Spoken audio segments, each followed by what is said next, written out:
बिस्मिल्लाहिर्रहमानिर्रहीम, अस्सलाम वालेकुम। प्रोग्राम मुकाबिल के साथ मैं हूं सरवत वलीम। रऊफ क्लास आमिर मतीन साहब हमारे साथ स्टूडियोज में मौजूद हैं। आज पार्लिमानी कमेटी से मुतालिक एक तहरीक कौमी असम्बली में पेश की गई, जिसके ऊपर अपोजिशन की जानिब से एतराज़ उठा दिया गया। मामला उठा TORs के ऊपर कि 2 हफ्तों का वक्त रखा गया। समझ और जहन दोनों ही चीजें इस बात की इजाजत नहीं देती कि आखिर ये कैसे TORs हैं जिनके लिए 2 हफ्तों का वक्त रख दिया गया है। और क्या ये समझा जा रहा है कि मुतफ़िका TORs बनाना आसान काम ना होगा, या कोई और मामला है जिसे तूल दिया जा रहा है? और क्या ये समझ लिया जाए कि PTI भी अब पनामा की तहकीकात को उस तरह से संजीदा नहीं ले रही और जल्द नहीं चाहती है? दूसरी जानिब आज हमने देखा कि वज़ीर आज़म गिलगित पहुंच गए। फजलुर रहमान की जानिब से कोयटा में खिताब किया गया, जबकि इमरान खान भी भिंबर में पहुंचे। जलसे से उन्होंने भी खिताब किया। पनामा के ऊपर बात हुई, स्विस बैंक्स में पड़े हुए जितने भी पैसे उनके ऊपर बात हुई। और वज़ीर आला पंजाब जो हमेशा कहते हैं, और आज भी उनकी जानिब से ये कहा गया कि किसानों का इस्तेसाल, किसी को भी काश्तकार का इस्तेसाल नहीं करने दिया जाएगा। लाहौर में कौन बताए कि वज़ीर आला पंजाब को जो 2 दिनों से धरना दिए बैठे हैं किसान, उनकी किसी फॉरम पर सुनवाई नहीं हो रही और कोई भी उन्हें पूछने वाला नहीं है। किसी भी आला ओहदेदार की जानिब से उनके साथ मुज़ाकरात के लिए राब्ता नहीं किया गया। आगे जब बढ़ेंगे तो मामला कुछ होगा नैब अफसरान की माली मराद से मुतालिक, लेकिन इस वक्त आमने सामने होंगे वजारत खजाना और नैब के पर काटने से मतलब क्या लिया जाए? क्या वाकई उनका माल पानी बंद किया जाएगा, या फिर वज़ीर आला पंजाब इस मामले में कुछ कर सकेंगे? वज़ीर आज़म मियां नवाज शरीफ की अगर बात करें तो नैब के मामले में उन्होंने अपना पूरा वजन इस वक्त नैब के पल्ले में डाल दिया। देखेंगे कौन सा पल्ला ज्यादा भारी रहेगा। क्लासा साहब, पार्लिमानी कमेटी से मुतालिक बात करेंगे। आमिर मतीन साहब, TORs की जब बात होती है, जो सबसे चौंका देने वाला सवाल है कि क्या वाकई 2 हफ्तों के लिए वक्त रखना मुनासिब? ऐसे कौन से TORs थे? अपोजिशन बैठी एक दिन, उन्होंने TORs अपने सामने रख लिए, 60 से 70 सवालात बने तो वो भी एक दिन में हो गए। ये कौन से TORs हैं जिनके लिए 2 हफ्तों का वक्त रखा गया? मुझे ये कोई उम्मीद नहीं है कि TOR में से कोई नतीजा निकलेगा। ये वो जो ट्रक की बत्ती कहते हैं ना, ये बल्कि एक ट्रैक्टर की बत्ती है जो कराची जा रही है और ऊपर इसके भूसा पड़ा हुआ है, हल्की हल्की टिम टिम टिम टिम नजर आ रही है और ये कराची तक चलती रहेगी। इमरान खान जब अपने ताकत के रूज पे थे धरने के दौरान में, उस वक्त भी 126 दिन लगे थे इनको TORs बनवाने में। अभी तो उन्होंने ये 15 दिन दिए हैं। उसके बाद जो कमेटी बन रही है, अब देखें ना, उसके अंदर जो अपोजिशन साइड पे हैं वो आधे लोग गवर्नमेंट के ही हैं, 6 और 6 उनके बनने हैं, तो उनको एक आदमी तो चाहिए। उधर ANP बैठी हुई, उधर शेर पाव साहब बैठे हुए हैं, उधर एतजाज हसन साहब पे मेरी बड़ी नजरें हैं कि वो एक उम्मीद की किरण है कि अपने असूलों की वजह से के अलावा उनका, मैं समझता हूँ कि अपना भी सारा सियासी जितना भी है ना वो दाव पे है। सही। और मेरा लगता है आहिस्ता आहिस्ता उनका रुझान, मैंने अपनी नज़र रखी हुई है कि PTI की तरफ आहिस्ता आहिस्ता रुझान हो रहा है, क्योंकि ये 2 सेनेट के जब टर्म ख़त्म हो जाएगी उसके बाद पीपल्स पार्टी में एतजाज हसन साहब का कोई करियर मुझे नज़र नहीं आ रहा, क्योंकि MPA वहाँ से होते नहीं नज़र आ रहे। सेनेट की कोई सीट नहीं है किसी पीपल्स पार्टी के बंदे की, अगर वो पंजाब से है। या पीपल्स पार्टी को दुरुस्त कर ले, जो कि मुमकिन नहीं है, या पीपल्स पार्टी छोड़ दे। तो एतजाज साहब is a person to be watched, कि वैसे भी उसके अंदर वो मेहनत करते भी नज़र आ रहे हैं TORs। मगर ये TORs में मुझे लगता है गवर्नमेंट की कोशिश है, जो अंग्रेजी में कहते हैं टू वाइल अवे टाइम, वक्त गुजारना। 15 दिन TORs के पहले मरहले पे आएंगे, फिर अगले 15 दिन आएंगे। इस दौरान में वो समझ रहे हैं, वो समझ रहे हैं मेरे ख्याल में नून लीग वाले, कि 14 जून से सुप्रीम कोर्ट रिसेस पे चली जाएगी 3 महीने की। ये गोरों के ज़माने की ट्रेडिशन चलती आ रही है। अब ये जो है लाखों केस पेंडिंग पड़े हुए हैं, मगर गोरों की रवायत करनी बड़ी ज़रूरी है, वो चले जाएंगे। उसके बाद रमज़ान आ जाएगा जून में। उसके बाद उसके अलावा बाकी मामला भी है कि स्लो एंड स्टडी टाइम जो है ना, उसको वक्त गुजर जाएगा। और ये समझ रहे हैं कि वक्त गुजारने से ये दब जाएगा। मेरा ख्याल है कि ऐसा नहीं है, time is not on their side. ये अगर हम गिला करते हैं इमरान खान पे कि जनाब ये पिछली दफ़ा धरने का ना टाइम मौजूद नहीं था और पार्लियामेंट से बाहर किया, तो वो इस दफ़ा सारी कोशिशें पूरी कर रही हैं। वो पार्लियामेंट से भी कोशिश कर रहे हैं कि जनाब देखें, आपके ज़रिए आपके पास आपके दर पे आए हैं तो आप कर लें। पूरी कानूनी कोशिशें भी पूरी कर रहे हैं। अगर ये ना पूरी हुई तो 5वें साल के शुरू में वो सड़कों पे जाते हैं, धरना शुरू करते हैं, तो इलेक्शन ईयर में वो पीक पे बिल्कुल टाइम ले जाके ये बैठ जाएगा। मुझे लास्टली मैं कह दूं कि मुझे इसलिए भी उम्मीद नहीं है कि मियाँ साहब की ये TORs का मानना। TORs में ख़तरनाक चीज़ें क्या हैं कि आप मनी ट्रेल बताएं कि जनाब ये पैसा कहाँ गया? अभी पहले तो हम उनको पैनामा लीक्स की कंपनियों को छूटे थे, अब ये भी बताना है जो नहीं उन्होंने कह दिया कि दुबई में हमने 1980 में वो लिया, वो पैसा बताना कि कब गया, यहाँ से किसने कितने टैक्सेस दिए। तो ये तो उनकी सियासी मौत है, सीधी सीधी सियासी मौत है। बताते हैं तब फंसते हैं, नहीं बताते तो इशू रहता है। सो ये ऐसे ही चलता रहेगा फिलहाल, मगर time is not on ruling side. वही बात है आमिर मतीन साहब जो आपने बात की कि वक्त गुजारने की कोशिश की जा रही है। क्लासेस साहब यहाँ पर मेरे जहन में दो सवाल हैं। टीओआरस के लिए 2 हफ्तों की हम बात कर रहे हैं, यहाँ पर कहा जा रहा है कि मुतफिका टीओआरस बनाना शायद आसान ना होगा, लेकिन अगर ये पैनामा लीक्स की तहकीकात का मामला ताखीर पकड़ लेता है, जिस तरह से आमिर मतीन साहब ने कहा है कि वक्त गुजारने की कोशिश की जा रही है, क्या समझते हैं ताखीर का फायदा हुकूमत को ज्यादा होगा, नुकसान हुकूमत को होगा या अपोजिशन को नुकसान होगा, खासतौर पर पाकिस्तान तहरीक इंसाफ को? जो आमिर सिनारियो पेश कर रहे हैं ये तो बड़ा खौफनाक है और ये चीज़ें उसी तरफ ही जाती लग रही हैं मुझे। हुकूमत कभी भी नहीं चाहे कि मनी ट्रेल नवाज शरीफ साहब कभी नहीं देंगे, बल्कि उन्होंने तो एक तरह की उन्होंने झंडी दिखा दी कि पाकिस्तान से बाहर पैसा किया ही नहीं है। जी बिल्कुल, वो तो उन्होंने बता दिया उन्होंने कि दुबई में 1970 में हमारे वाले साहब जो है पैसा ले गए थे, और अभी मैं असद उमर का मैं बयान देख रहा था कहीं पे, तो उन्होंने कहा जनाब कि ये तो उन्होंने मियाँ साहब अपने आप को तो छोड़ें, बच्चों के इल्ज़ामात तो छोड़ें, ये तो इन्होंने अपने मरहूम वाले साहब के बारे में भी ये एक तरह की बात कर दी है कि वो पाकिस्तान से पैसा लेके बहर गए थे। उस पर भी उनका मुबशिर हसन साहब का भी बयान आ चुका है जनाब, उस दौर में तो पैसा लीगली जा ही नहीं सकता था बहर। तो ये तो उन्होंने ये तो और वो कहते हैं ना एक नया वहाँ पे तूफान खड़ा होने वाला है कि फिर उनके अब वहाँ पे कोई सवाल उठाएगा कि 1970 में पैसा आप यहाँ से कैसे लेके गए थे आपके वाले साहब मियां शरीफ साहब। सो बात तो मेरा ख्याल है दूर तक निकलने का इम्कान है। ये जो आमिर बात कह रहे हैं ट्रक की बत्ती वाला, ये बात मुझे नहीं समझ आ रही कि अपोजिशन एक दिन में 70 सवालात बना सकती है। बिल्कुल, एक दिन में सुप्रीम कोर्ट जो है उन्होंने कितने दिन लिए थे, कुछ दिन लगा के उन्होंने भी भेज दिए थे। सुप्रीम कोर्ट ने तो बड़ा वाज़ेह किस्म का आपको उन्होंने लिख के भेजा था, उसी पे क्यों नहीं एग्री करते? मुझे एक बात समझ नहीं आ रही, ये क्यों बैठ गए हैं ये सारे के उसको चेक करने के लिए, नई टीओआरस बनाने के लिए? मुझे तो कोई इसमें कोई गेम लग रही है और उसमें मैं कोई अगेन बड़ा शक नहीं करना चाहता, लेकिन मुझे कहने दें कि पीटीआई भी मुझे इस खेल में मिलती हुई शामिल नजर आ रही है कि इनको सुप्रीम कोर्ट ने बड़ा क्लियर एक लेटर लिखा है कि जी अगर आप हमसे कमीशन बनवाना चाहते हैं तो ये फलां चीज़ें जो हैं आप लिख के भेज दें, हमें डिटेल दे दें, हमें स्पेसिफाई कर दें, हम इसके बाद इन्वेस्टिगेशन शुरू कर देते हैं। इन्होंने एक और अपनी नई कहानी शुरू कर दी है जी 15 दिन चाहिए इनको। 15 दिन जब मामला पीक पे खड़ा हुआ है, अगला मेरा ख्याल अगले महीने आपको रमजान शुरू होने वाला है।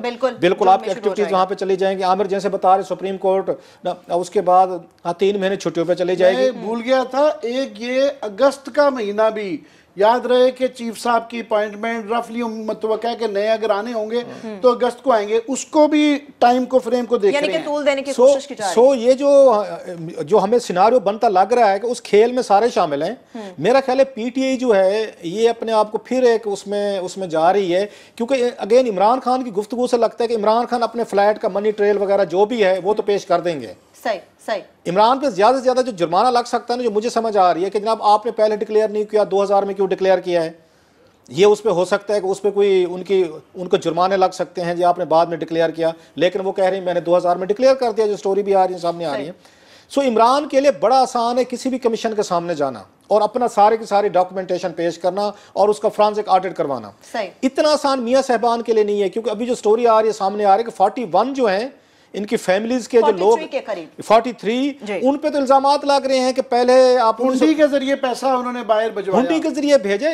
अब ये बातें इतनी फैलती जा रही, इमरान खान की पार्टी को जरा केयरफुल रहना चाहिए। मैं बता रहा हूं आपको, ये उसमें ट्रैप में अपने आप को, वो कहते हैं ना इनको शाहमूद कुरैशी साहब जिस ये ट्रक के पीछे लेके जा रहे हैं, इमरान खान वहीं जा रहे हैं जी, अगर इमरान खान साहब वहीं पे लेके जा रहे हैं, ये ड्रैग करने वाला मामला है। कोई भी मानने को तैयार, मुझे समझा दें कि हुकूमत की एक डिमांड है जो बड़ी फेयर डिमांड है। उन्होंने ये कहा है कि इसमें टीओआरस में जिन लोगों ने कर्जे माफ करवाए हैं जी, जिन्होंने बैंकों को लूटा है, आप उनको भी मैंडेट दे दे। इससे ज्यादा मेरा ख्याल उनकी कोई टीओआरस नहीं है जो मुझे आप तक समझ आई। आमिर साहब आप ये करेक्ट कीजिएगा, इनकी अपनी है। ये कहते हैं नहीं कि नवाज शरीफ साहब की फैमिली रिलेटेड जो उन्होंने, आपको याद होगा उन्होंने किया था एतजाज अहसन साहब के घर बैठ के उन्होंने जो सवालात जारी किए थे, 7 सवालात थे, 7 उनके हैं। मुझे समझ आ जाए 7 इनकी टीओआरस हैं, 1 नवाज शरीफ साहब की टीओआर है, 8 टीओआरस के लिए आपको 15 दिन चाहिए। ये कहीं ना कहीं पे ये गड़बड़ का नहीं, ये कहीं प्लान है कि चीज़ों को ड्रैग करें, आप कमीशन मत बनने दें। और आपको याद होगा ये वो बैठे हुए हमारे यहाँ पे पार्लियामेंटेरियन मादरत के साथ एक निगरान वज़ीर आज़म का फैसला ये नहीं कर सकी थी कमेटी इनका। आमिर साहब आपको याद आएगा 2013 में वो इलेक्शन कमीशन ऑफ पाकिस्तान ने अनाउंस किया था, जो खोसो साहब बनने थे वज़ीर आज़म। और ये तो बैठ के आपस में एक उसकी चाय की प्याली पे राजी नहीं हो सकते। ये राजी हो सकते हैं तो एक दूसरे के ये ब्लैकमेल करने में हो सकते हैं। आपकी मेरे पास फाइल है, वो कहते तुम्हारे पास मेरी फाइल है, वो कहते तुमने करप्शन की थी, वो कहते हाँ जी हमने की थी। सो मुझे लग रहा है पीटीआई इस खेल में इस्तेमाल होगी अल्लाह के फजल से। वो भी अब तहकीकात जल्द नहीं चाहते, नहीं हो रही ना। अगर 15 दिन मुझे समझा दे, एक टीओआर नवाज शरीफ साहब की तरफ से एक टीओआर है ये कर्जुम को डालें, इनकी तरफ से 7 हैं, तो मुझे समझा दें 8 टीओआर्स को आप मुकम्मल करने के लिए इस पूरी पार्लियामेंट को 15 दिन क्यों चाहिए? कोई मुझे लॉजिकली तौर पर बात समझा दे। आपने कितनी, आपकी 6-6 घंटे मुलाकातें होंगी, मेरा ख्याल 8-8 घंटे होंगी डेली। आप अगर उस पर 2 घंटे भी मिले डेली, जो कि मैं आपको कम बता रहा हूँ, एटलीस्ट एवरेज 3 से 4 घंटे होते हैं, चलो हम 3 घंटे लगा लेते हैं, बिल्कुल आपको 45 मेरा ख्याल है घंटे बनते हैं। अगर पूरे आप इनको 15 इसमें लगाएं, आप ये मुसलसल 3 दिन बैठे रहेंगे, मीटिंग करते रहेंगे। अगर देखा जाए इन घंटों को मिलाया जाए तो इनको 3 दिन चाहिए 8 टीओआर्स को फाइनल करने के लिए। सही वो कहते हैं ना, something is रॉटन in the state of Denmark. ये कहीं ना कहीं पे ये कोई आपको ये खैर ये चीज़ें नज़र आ जाएंगी। और जैसे आमिर कह रहे हैं 15 दिन बाद भी इनसे नहीं मसला हल होना। नवाज शरीफ साहब और उनकी पार्टी इस पे एग्री नहीं होंगे, इसलिए जो एमक्यूएम वाला ये डाला गया ना दरमियान में स्पैनर, इसकी भी डिटेल सामने निकल आई है। जिस तरह से आपने बात की है कि नवाज लीग और उनके जितने भी पार्टी वाले वो शायद इस चीज पे राजी ना हो, लेकिन जराए और मुख्तलिफ किस्म के खदशात ये भी प्रेडिक्शन दे रहे हैं कि हो सकता है कि मुतफ़िका टीओआर्स के ऊपर इमरान खान की जानिब से कोई नुक्ता, कोई एतराज उठा दिया जाए, तो इसलिए शायद 15 दिन का वक्त लिया होगा। इस सारी सूरत पर बात करेंगे, लेकिन जो अब जलसों का एक सीजन शुरू हो चुका है, बड़े बड़े खिताबात किए जा रहे हैं, बड़े बड़े तरक्याती मनसूबों का इफ्तिताह किया जा रहा है, इस सारी सूरत पर बात करेंगे। ब्रेक बाद हमारे साथ रहेगा।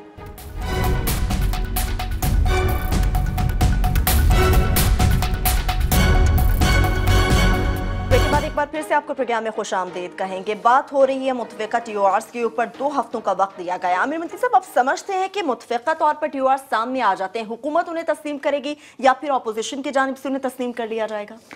नहीं, मैं अपोजिशन का भी यहाँ पे अपोजिशन के अंदर अकेली पीटीआई नहीं है ना, उन्होंने भानुमती का पूरा साथ में कुंभा बिठा दिया। वो तो सारी फ्रेंडली और वो हर एक के अपने मफादात हैं, अपने उसमें हैं। अब एमक्यूएम का देखें ना, एमक्यूएम की सूरत हाल है कि जब वो बाइकआउट करना था उस वक्त वो गवर्नमेंट के साथ गए। अब वो कह रहे हैं कि हमें इसका हिस्सा बनाएं। अब ये नहीं समझ आ रहा गवर्नमेंट का बनेंगे कि वहाँ का बनेगा। एमक्यूएम का बाय द वे इस वक्त सूरत हाल हम वो बड़े खुश हैं कि ये सारा पैनामा लीक्स तो उनके लिए गॉड सेंट आ गई ना, सारा कराची से फोकस इधर आ गया। दूसरा ये मुस्तफा कमाल साहब की लेटली आपने गौर किया, क्योंकि फोकस नहीं है तो दुकान थोड़ी सी कमज़ोर फीकी पड़ गई है। तो और साथ में अफाक भाई ने जो है ना वहाँ से ऑफर्स करनी शुरू कर दी हैं कि जनाब अगर ना हो तो हम भी अल्ताफ़ भाई से बात कर सकते हैं, वो भी देख रहे हैं, प्रेशर आ रहा है। सो एमक्यूएम बड़ी अच्छी गेम चल रही है। ये मर्चेंट भाई आ जाएं, जो मर्जी भाई आ जाएं, चौधरी निसार को अब जो है ना जरा ढीला हाथ रखना पड़ेगा। सबसे जो की पॉइंट है ना जो वो है फॉरेंसिक ऑडिट, जिसका मनी ट्रेल का कि जनाब बताएं कौन सा पैसा कहाँ से शुरू हुआ था, कहाँ से होता हुआ कहाँ पहुंचा। सबसे खतरनाक चीज़ है जिस पे नून लीग इससे भागेगी, ये मान लेने का मतलब मैंने कहा सियासी मौत। सो बाकी चीज़ें इधर उधर से हैं। उन्होंने इसलिए जो राज साहब जो जिक्र कर रहे थे भी कर्जों वाला जो डाल दिया है, हम तो खुद कहते रहे यार, और मेरा रऊफ का तो ये कंसिस्टेंटली हम लोगों का रहा है कि यार ये कर्जे वालों को पकड़े, बिल्कुल वो है। मगर वो पीपल्स पार्टी के लिए लेवरेज है कि भाई साहब ज्यादातर लोग उसमें पीपल्स पार्टी के हैं कि जनाब आप किसी वक्त भी वो शोल्डर से ऊपर अपने देख रहे होंगे पीपल्स पार्टी वाले, वो है ठीक है, वो भी कर ले। मगर बुनियादी बातें 3 हैं। एक ये कि जनाब इसका टाइम फ्रेम छोटा हो, जो भी ये इंक्वायरी होनी है इसका टाइम फ्रेम छोटा हो। दूसरा ये है कि इसकी कट आउट डेट जो इस तरह कितना फैलाओ 56 वगैरह ना करें। 1985 का इसलिए रीज़न बनता है 2 वजूहत से। एक तो नैब का जो ऑर्डिनेंस है उसके अंदर 1985 लिखा हुआ है कि कट ऑफ डेट एहतसाब की वहाँ से है। दूसरा इलेक्शन कमीशन ने भी 1985 से दिया हुआ है कि जिनसे गोशवारे मांगते हैं 1985 से मांगते हैं। सो 1985 का एक मेक सेंस कि 1985 कट ऑफ डेट हो। असल इम्पॉर्टेंट ये है कि जनाब पहले प्राइम मिनिस्टर का होना चाहिए, क्योंकि वो एग्जेक्टिव अथॉरिटी इस्तेमाल कर रहे हैं और हमें हर पूरी उसको रियासत को खतरा है कि जनाब उस आदमी पे शकूक आ गए हैं। और बाय द वे आप ये ज़रा हुदैबिया का केस ज़रा दोबारा गौर करना शुरू कर दें, थोड़ा सा अगर गौर करें ना तो ये लगता है जेफरी आर्चर की फिल्म है कि उसके अंदर खौफनाक है। ठीक है, डॉक्टर साहब कहते हैं कि जनाब मैं कोर्ट से क्लियर होगा, अब वो केस क्या है कि जनाब बेचारे लोग अननोन उनके अकाउंट्स जाली नामों से खोल लिए जाते हैं, उसमें पैसा जमा करा दिया जाता है, उनके नाम से लोन ले लिया जाता है, फिर उसके बाद ऐसे लगता है जेम्स बॉन्ड की फिल्मों में भी नहीं ऐसा होता, उसके ऊपर कर्जे लेके हुदैबिया मिल लग जाती है। उसके बाद जो है वो लोगों को पता चलता है कि जनाब क्या है, फिर डॉक्टर साहब का उसके अंदर एफिडेविट है। बाय द वे जो एफिडेविट होता है मजिस्ट्रेट की मौजूदगी में, ठीक है उन्होंने कहा जी मुझसे ज़बरदस्ती उस वक्त करवाया गया, मगर उसके अंदर ये तफसीलात अगर कोई पढ़ ले तो कि जनाब ये मेरे पैसे नहीं थे, ये नवाज शरीफ साहब के पैसे थे जो मुझे भिजवाने पड़ गए, सही तो वो ठीक है केस से बच भी गए हों, मगर ये तमाम चीज़ें केस का हिस्सा हैं।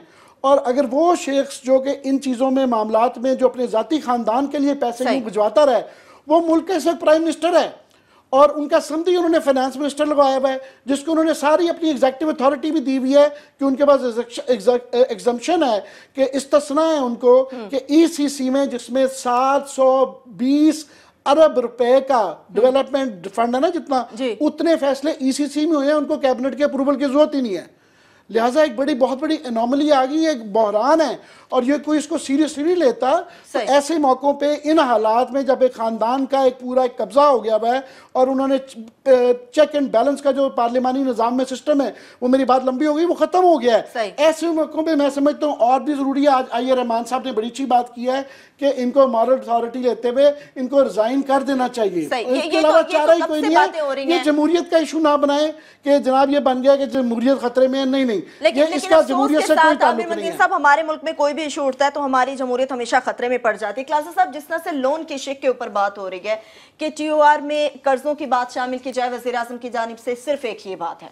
अगर हम नून लीग की बात करते हैं तो नून लीग में हर चीज में बराबरी यहाँ पर हो रही है, हर चीज में। कर्जे तो नून लीग ने भी बेपनाह लिए, तो ये कर्जों की बात पे क्या समझते कि ऑपोजिशन ही क्यों फंसेगी आगे? उसमें पीपल्स पार्टी फंसती है, उसमें सलामुद्दीन शेख सेनेटर बैठे हुए हैं इनके, उन्होंने कर्जे माफ़ करवाए हैं। फहमीदा मिर्ज़ा इनके स्पीकर थी, 84 करोड़ पे वो माफ़ करवा के, सिर्फ 2 नाम बता रहा हूँ, लिस्ट लंबी है, मैं वैसे निकलवा लूँगा किसी वक्त, हम आते हैं डिटेल से बताएंगे किस किस सियासतदान ने उन्होंने माफ़ कर। इनका वारदात और इनकी डिफरेंट रही है, तरीका और है, इनका तरीका वारदात इनका डिफरेंट है। वो क्या वारदात थी, इन्होंने ये 9 बैंकों से पैसे लिए, तकरीबन 3.5 बिलियन रुपीज़ लिए इन्होंने अर्ली 90s में। लेने के बाद इन्होंने, आपको याद होगा वज़ीर आज़म साहब ने वो पैसे वापस करने के बजाय उन्होंने उस पे तकरीर फरमाई थी 1997 में, ये जब दूसरी तरफ वज़ीर आज़म बने, कि मैं आज के बाद मुल्क को वो संवारो कर्ज उतारो स्कीम एक शुरू करी थी, जिसका कोई पता नहीं पैसा आया किधर गया, कहाँ पे गया, लोगों ने जेवर बेचे, पता नहीं किसी ने पेंशन दी, जो भी किया। खैर वो उस वज़ीर आज़म साहब ने एक तारीखी खिताब फरमाया था और हम पूरी कौम उससे बड़ी वो हो गई थी, इंतहाई आबदीदा हो गई थी वो। अच्छा। वज़ीर आज़म का खिताब सुनकर मुझे आज तक याद है वो। उन्होंने कहा जनाब के बाकी छोड़ दें, मैं अपनी पूरी की पूरी इत्तेफाक फाउंड्री जो है मैं वापस कर रहा हूँ, बैंक आए उस पर कब्जा करें, उसको बेचें, अपना कर्जा पूरा करें, मैं खानदानी मिल बेचने को तैयार हूँ इस मुल्क को संवारने के लिए। और हमारी आंखों से आंसू आना शुरू हो गए कि देखें मुल्क का वज़ीर आज़म इतनी बड़ी कुर्बानी दे रहे हैं। जब 9 बैंक के लोग, जिसमें नेशनल बैंक का सबसे ज़्यादा उसमें कर्जा था, जब वो गए उनकी पोजीशन लेने के लिए, तो इनके रिश्तेदार थे, उन्होंने जाकर स्टे ले लिया लाहौर हाई कोर्ट से। उन्होंने कहा जनाब ये कैसे दे सकते हैं, इसमें तो हम जो लोग हैं हम इसमें शेयर होल्डर हैं, जरा देखते हैं कि इन्होंने किया क्या है। और लोग बात तो ये भी इल्ज़ाम लगाते हैं जो अंदर की मशीनरी वगैरह थी हुई वो आगे पीछे दाएं बाएं कर दी गई थी। अब किसको जरूरत थी नेशनल बैंक को, दीगर बैंक के, वज़ीर आज़म पाकिस्तान की फैक्ट्री है, कोई गाँव में की किसी उसकी माजे साजे के लिए, ये माजे साजे की फैक्ट्री तो नहीं थी कि चढ़ जाते पूरी जाके और ले लेते और कब्जा कर लेते और अगले दिन बेच देते। जब उन्होंने ली तो उनको स्टे मिल गया। वो स्टे इतना चला है लंबा, पाकिस्तानी तारीख का सबसे लंबा तरीन स्टे चला है कि पिछले साल नेशनल बैंक का नया वो सदर लेके आए हैं, वो भी शहीद खानदान के एक बरखुरदार का, उनकी बेगम का रिश्तेदार है, ये जो अहमद अशरफ साहब हैं, उनको लेके आए हैं। अब उनको पैसे दिए गए हैं, अब सेटलमेंट हुई है कुछ 15 साल बाद। अब मजे की इसमें कहानी सुने, वो सेटलमेंट इन्होंने कब की है। अच्छा, उसका कोई नहीं पूछ रहा कि आपके पास ये 4-5 बिलियन रुपीज जो आपने पेमेंट किया नेशनल बैंक को, ये पैसा कहाँ से आया है। ये किसी ने आके सवाल नहीं उठा रहे कि इतने साल में आपका पैसा नहीं था, आप बैरून मुल्क रह रहे थे, आपकी जदादें बिक गई थी बकौल आपके कब्जे हो गए थे, आप तबाह बर्बाद हो गए थे, तो विद इन ईयर्स आपने 3-4 बिलियन रुपीज का लोन आपने वापस किया है। हुआ इसमें यह है, मुझे शहबाज शरीफ साहब एक दफ़ा फिर याद आ गए हैं। सही, वही गवादर वाली मुलाकात जो नाश्ते पे हुई थी, मैंने आपको बताई थी 2010 में।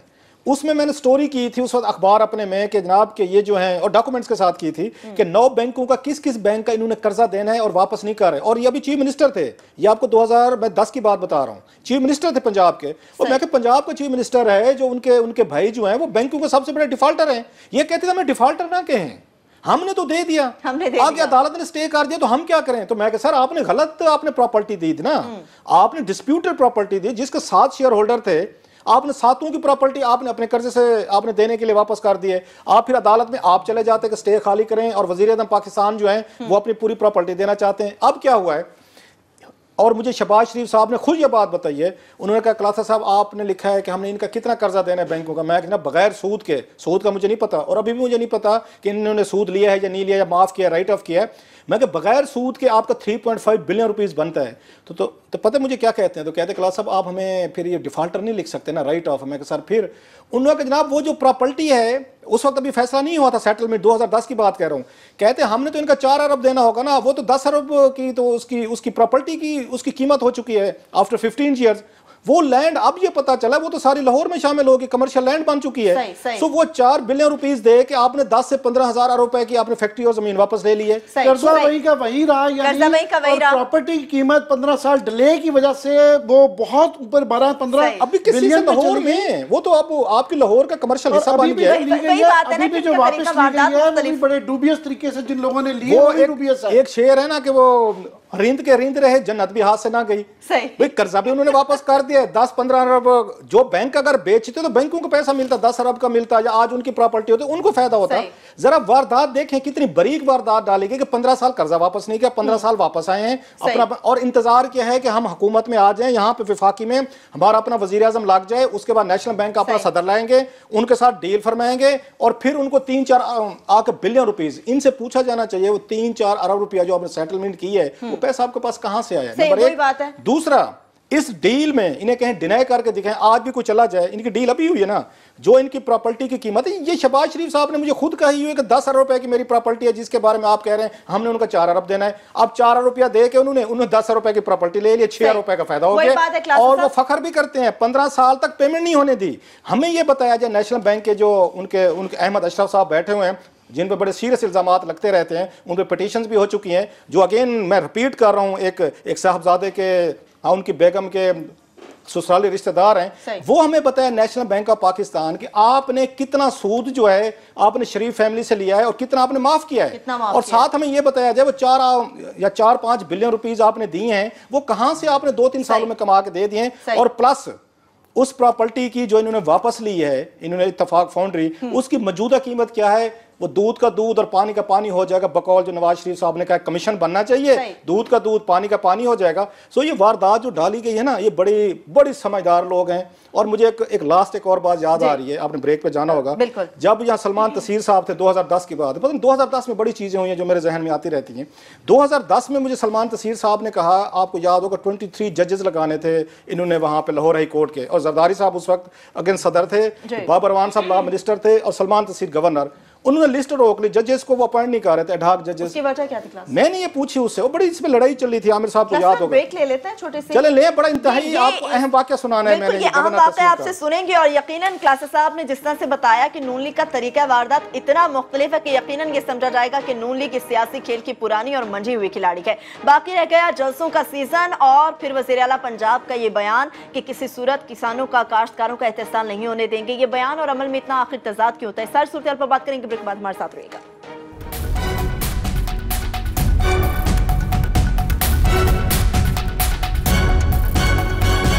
ब्रेक के बाद एक बार फिर से आपको प्रोग्राम में खुशामदीद कहते हैं। क्लासेस अब ब्रेक पर हम चले गए थे, लेकिन कोई आप दिलचस्प वाकया था जो हमें सुनाना चाह रहे थे। ये इसी का, ये जो इस पे बात कर रहे थे, ये इनकी इस पे ये इन्होंने अपनी इत्तफाक फाउंड्री वगैरह जो है इन्होंने उनको आके वापस की थी, वो मैं आपको बता रहा था जजेस की अपॉइंटमेंट जी, कि कैसे फिर जुडिशरी जो है वो फिर 15 साल आपको मुझे स्टे तो नहीं मिल सकता, गरीब लोग पड़े हुए हैं अदालतों के, वो आपको सामने सारी स्टोरी एवरीबॉडी नोज।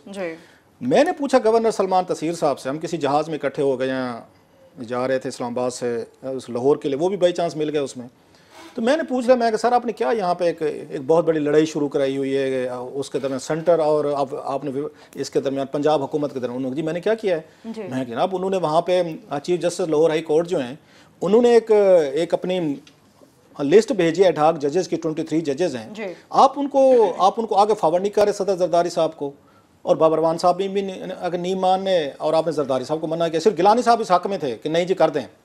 उन्होंने कहा जी क्लास साहब आप मुझे बात बताएं, ये बात मैंने लिखी हुई है कॉलम में पहले, इसलिए मैं इसको ये नहीं है कि आज वो इस दुनिया में नहीं है तो मैं कोट करूँ, जब वो जिंदा थे उस वक्त में मैंने इस पर कॉलम लिखा हुआ है और स्टोरी भी की हुई है, वो अभी भी अखबार में पड़ी होगी।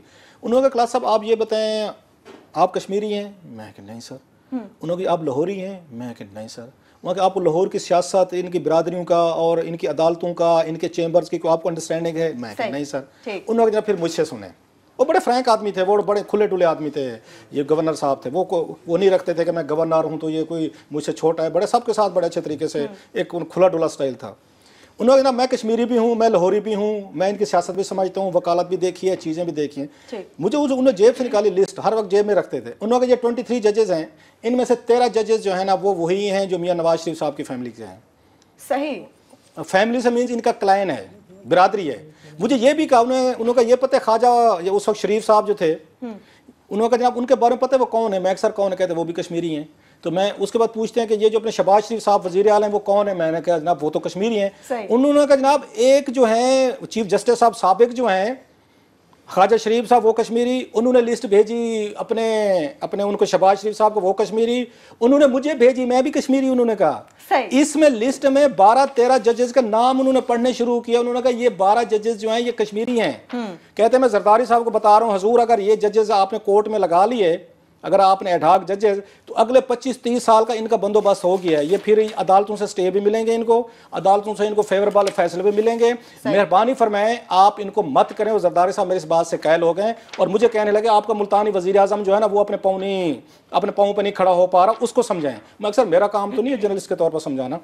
और वही कुछ हुआ सर। इफ्तिखार चौधरी साहब गए, इनके वज़ीर आज़म उन गिलानी साहब से इनकी गपशप हुई वहाँ पे, इन्होंने बारगेन की आपस में, और गिलानी साहब ने जाके उनको मनाया, उनको जरदारी साहब को कि सर जी इस वक्त कोई आपको ज़रूरत भी नहीं है इनसे लड़ाई लड़ने की, एक हमारा सिस्टम चलने दें।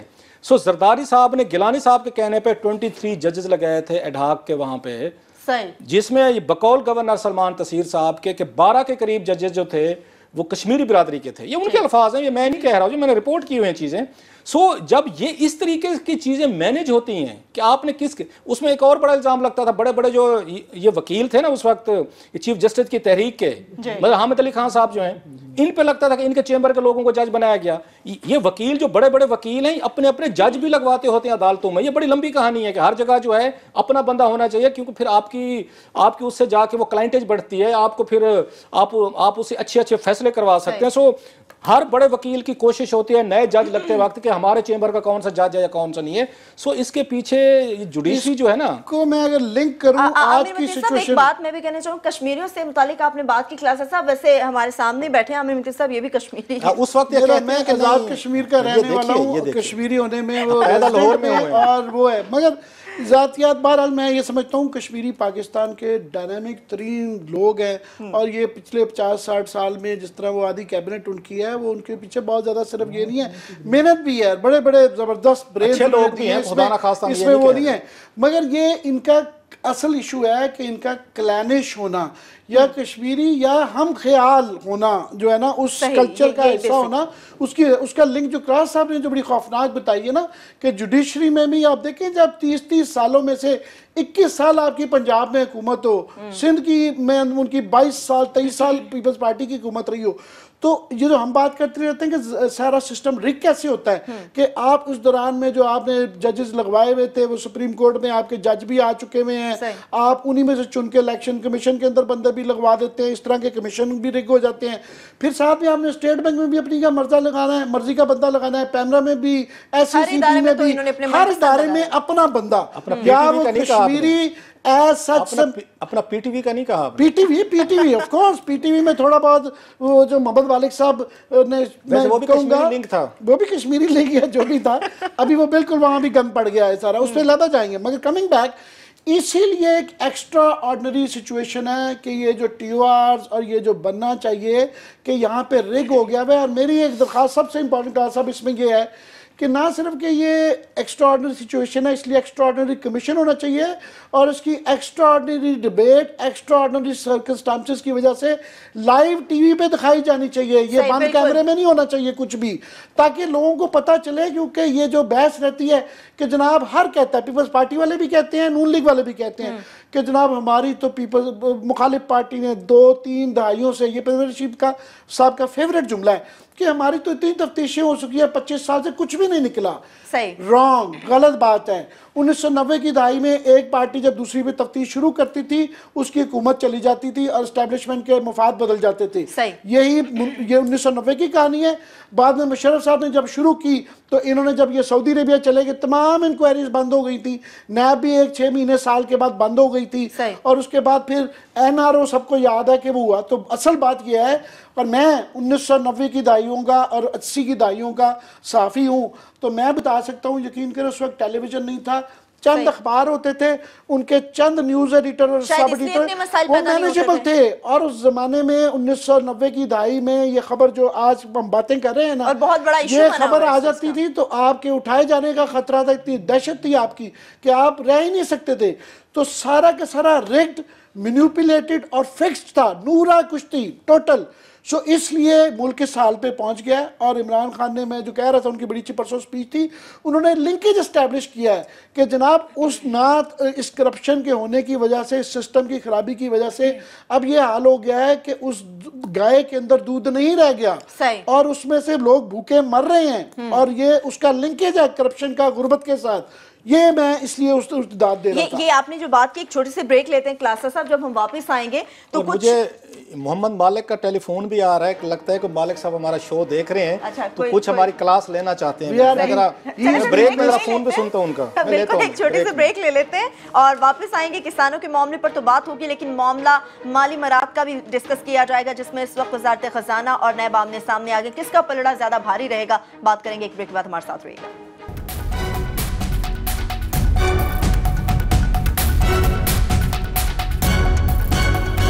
ब्रेक के बाद एक बार फिर से आपको प्रोग्राम में खुशामदीद कहते हैं। क्लासेस साहब, मालिक साहब का आपको वो फोन आ रहा था, तो हम चाह रहे हैं आप हमारे साथ शेयर करें, वो आखिर क्या बात करना चाह रहे थे। मोहम्मद मालिक साहब जो MD यहाँ PTV रहे हैं, इससे पहले द न्यूज़ के एडिटर रहे हैं, वो खुद अपना टॉक शो करते हैं। और मैं हमेशा कहता रहा हूँ ऑन ए सीरियस नोट कि मुझे उनसे कोई हज़ारों शिकायतें हैं, लेकिन मैं जो मेरा व्यू है कि मोहम्मद मालिक से ज़्यादा इंटेलिजेंट जर्नलिस्ट कमेंटेटर पाकिस्तान में नहीं पैदा हुआ। ये मेरा ख्याल है। और भी बड़े अच्छे लोग हैं, मैं किसी को डिसरिस्पेक्ट नहीं हूँ, लेकिन दो बस जो आपने नाम ली वो मेरे ज़हन में, उनसे शिकायतें मुझे अपनी जगह पे हैं, उन्हें पता है मैं क्या शिकायतें कर रहा हूँ। लेकिन मेरा ख्याल है मालिक साहब वह हैं जो मेरे साथ किसी पैनल पे बैठे हो ना, मैं हमेशा नर्वस होकर बैठता हूँ। मतलब मालिक के साथ पैनल पे बैठना आसान नहीं है। वो आप वाली कुर्सी पे बैठे हूँ या आमिर साहब वाली कुर्सी पे बैठे हूँ, मैं उनमें से जो मेरी वीकनेस है, अगर मालिक वहां पे है तो मैं हमेशा नर्वस हूँ। अगेन के अभी क्या कह रहे थे? अभी उन्होंने मुझे डांटा है क्योंकि मेरे एडिटर हैं द न्यूज़ में, मेरे एडिटर हैं, मैंने सीखा है मालिक साहब से, उस्ताद है हमारे। उन्होंने मुझे डांटा, उन्होंने कहा हुजूर मैं ना राजपूत हूँ। मैं कि मालिक साहब ऐसे हो नहीं सकता, मियां नवाज शरीफ साहब किसी को MD PTV लगा नहीं सकते जब तक कश्मीरी लिंक ना हो। ईमानदारी से बताएं कौन सा लिंक है। तो उन्होंने कहकर मारा, उन्होंने कहा मेरी अम्मी हजूर जो है वो कश्मीरी है। चले फिर आपने निकाल ही लिया। तो लिहाजा उनके मेहरबानी, उन्होंने बड़ा इसको टॉलरेट किया। सो मैं ये मान ही नहीं सकता कि बड़ा ओहदा बगैर कश्मीरी लिंक के मैं अगर आ सकता हूँ। पहले कोशिश की है मालिक साहब ने ये उन्हें तसव्वुर देने की कि मेरे वाले साहब राजपूत हैं। अगेन कश्मीरी राजपूत भी होते हैं। अगर इस पे पॉलिटिक्स में बात करनी है तो थोड़ी सी करेक्शन तो सी कर दूं कि लाहौर में वो टाइम जो बरादरी बेस पे पढ़ते हैं, एक कश्मीरी और दूसरे ईरानी।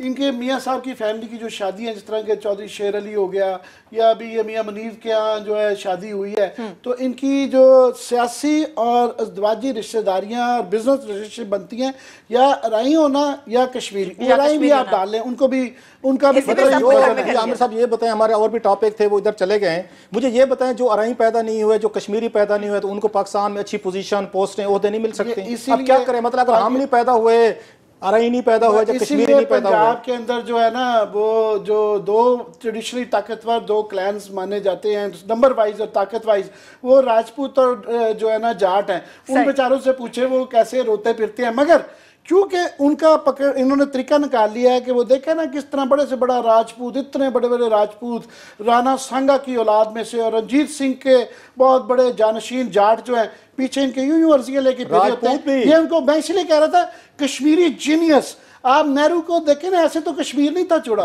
जीनियस पैदा करते हैं। वो तो कहते हैं कि सरदार पटेल अगर सरदार पटेल वजीर आजम इंडिया के बन जाते कश्मीर का मसला 50-60 साल में आप देखें ना, जो rise of Nawaz Sharif family है, इसको या तो आप पाकिस्तान की समझ लें कि कार्नेगी और रॉकफेलर की भी ये राइज नहीं थी, या इनकी जीनियस समझ लें, या पाकिस्तान की वो लैंड ऑफ अपॉर्चुनिटी चंद लोगों के लिए है, वो इनके लिए है, आपके लिए मेरे लिए लैंड ऑफ अपॉर्चुनिटी। सो ये गुर जो है ना, ये सारी जो स्टोरी चल रही है आजकल, ये जो पनामा लीक्स, ये सारे बुनियादी क्वेश्चन ये है कि आया वाकई पाकिस्तान लैंड ऑफ अपॉर्चुनिटीज था या इनके पास कोई तरीका वारदात था कि जिसके जरिए इन्होंने बना लिया। वारदात हो सकता है। 60 साल में जो राइज कार्नेगी और रॉकफेलर की नहीं हुई, जो इनकी हुई है एक भट्टी से, ये आप देख रहे हैं richest group in Pakistan politically and economically. आप ये कहना चाह रहे हैं, जो आपने राजपूतों की बात की है कि अपने दौर के सबसे ज्यादा जंगजू कौम थी जो मुगलों से लड़ी, अगर मुगलों को कोई टफ टाइम दिया है तो राजपूतों ने ज्यादा दिया है। मैं तो नंबर्स की बात कर रहा हूँ पंजाब के अंदर खास। सर मैं और कहना चाह रहा हूँ मैं वो उसमें